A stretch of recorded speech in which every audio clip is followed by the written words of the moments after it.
Gaza में कहर बनकर टूटी इजरायली सेना। पिछले 5 घंटों में हमास के 130 ठिकाने को ध्वस्त किया गया। हमास हमले के बाद इजराइल ने अपना ऑपरेशन शुरू कर दिया है। इजराइल की सेना ने चारों तरफ से हमला शुरू कर दिया है। हमास के लड़ाकों पर इजरायली सेना कहर बनकर टूट पड़ी है। जानकारी के मुताबिक पिछले 5 घंटों में इजराइल ने हमास के 130 ठिकाने को ध्वस्त कर दिया है। लेबनान ने इजरायली हेलीकॉप्टर बम बरसा रहे हैं। बताया जा रहा है कि लेबनान में इजराइल ने हिजबुल्लाह आतंकी को मार गिराया है। लेबनान के करीब रह रहे लोगों को घर में रहने को कहा गया है। इस बीच इजराइल के प्रधानमंत्री ने कहा है, हमारी कार्रवाई शुरू हो चुकी है और हम जरूर जीतेंगे। आपको बता दें कि इजरायली सरकार ने युद्ध की घोषणा कर दी है और हमास के हमले का बदला लेने के लिए अहम सेना कदम उठाने को मंजूरी दे दी है। इसी के साथ उसने गाजा पट्टी में बमबारी तेज कर दी है।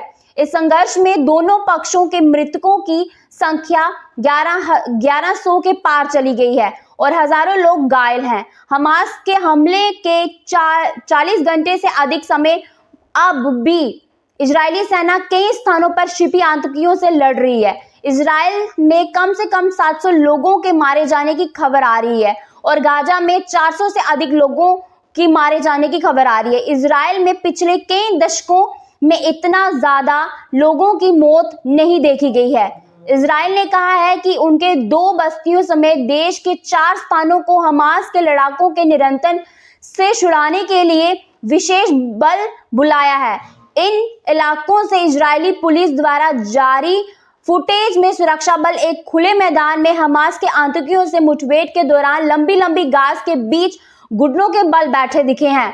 युद्ध की घोषणा ने एक बड़ी लड़ाई का संकेत दिया है और सबसे अहम सवाल ये है कि क्या इजराइल गाजा में एक जमीनी हमला करेगा। इस बीच हमास और एक छोटे इस्लामिक जिहाद समूह ने इजराइल से 130 से अधिक लोगों को बंधक बनाने और उन्हें गाजा लाए जाने का दावा किया है। उन्होंने कहा है कि इन बंधकों की रिहाई के बदले में वह इजराइल द्वारा कैदी बनाए गए हजारों फिलिस्तीनियों की रिहाई की मांग करेंगे। ऐसी जानकारी है कि बंधकों में सैनिक और महिलाओं, बच्चे तथा बुजुर्गों समेत नागरिक शामिल है।